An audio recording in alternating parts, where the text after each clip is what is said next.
have received JobKeeper in the March quarter to be eligible. Treasurer Josh Frydenberg joins me now. Treasurer, talk us through the details. What can the loans be used for?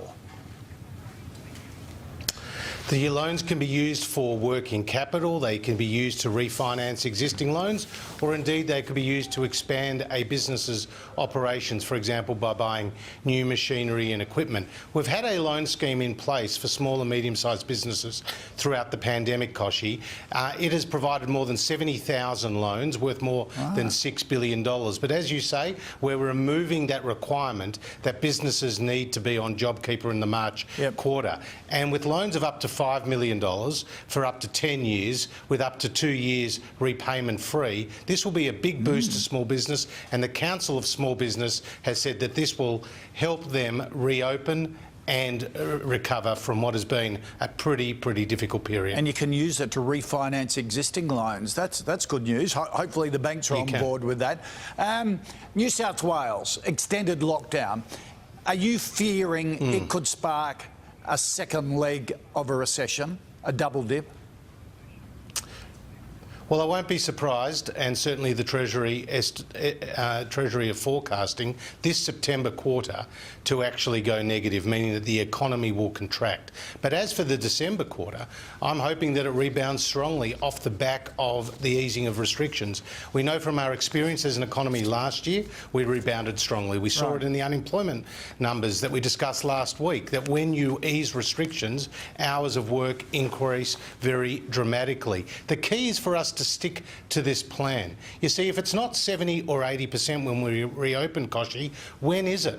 When is it that businesses can reopen? When is it that kids can go back to school? When is it that when we can attend the funerals and the weddings of loved ones, when is it that we can move more freely in our own country? But you've got to get the states to agree. And I suspect the states are picking up on the changing community sentiment. And they know that our plan that they've agreed to was based on the best medical advice. And you've heard from the Doherty Institute themselves that zero COVID forever is unrealistic. It means living with COVID.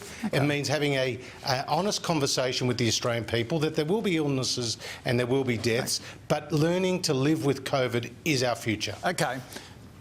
The states control the health system, they control their borders, you control the purse strings. Are you going to look at financial sanctions against states that don't stick with the plan? Well, I wouldn't use that term sanctions. What I would say is that I've made it very clear that there should be no expectation on behalf of the Premiers and the Chief Ministers that our emergency economic support will continue at the scale that it is currently when we reach those 70 to 80% targets. That's the plan that they've agreed to, Kochie.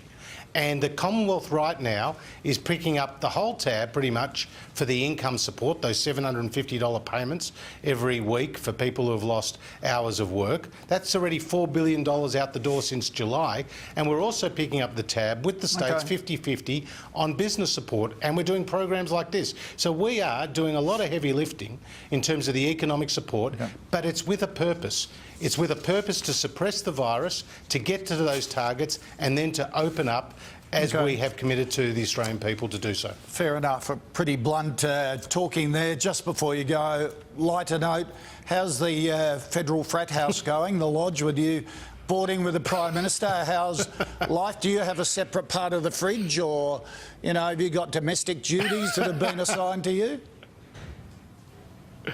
Well, there's enough bottles of ginger ale for us both to get one, I can tell you. But look, we're living under the same roof.